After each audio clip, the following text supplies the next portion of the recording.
अस्सलाम वालेकुम। अच्छा जी, मुझे एक पढ़ा लिखा यूथिया मिल गया।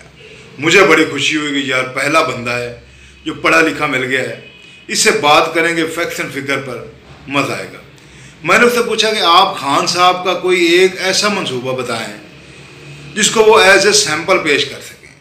अगले इलेक्शन में वोट मांगने के लिए वो ये कह सकें कि मेरा ये मंसूबा देखें, ये मैंने मंसूबा बनाया है और आवाम को इससे फ़ायदा मिल रहा है, आप मुझे वोट दें, मैं और भी ऐसे मंसूबे बनाऊंगा।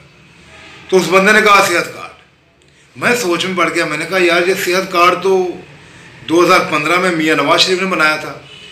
बस मैंने फैक्ट्स एंड फिगर बताए हैं तो उसके अंदर वो शैतान जाग गया।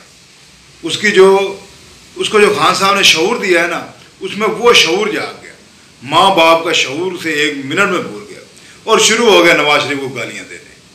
ये आप खुद चेक कर लें, नवाज शरीफ ने बनाया है तो फिर तो इसका क्रेडिट नवाज शरीफ को जाना चाहिए।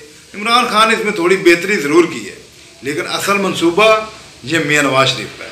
देख लें। इंशाल्लाह किसी को इलाज के लिए घर का सामान नहीं बेचना पड़ेगा। आज जिला कोयटा के 76,000 खानदानों को हेल्थ कार्ड जारी किए जा रहे हैं कि वो अवाम जो प्राइवेट अस्पतालों से इलाज कराने की ताकत और इस्तेताअत नहीं रखते, अब उन्हें इन अस्पतालों से मुफ्त इलाज की सहूलत मुयस्सर होगी।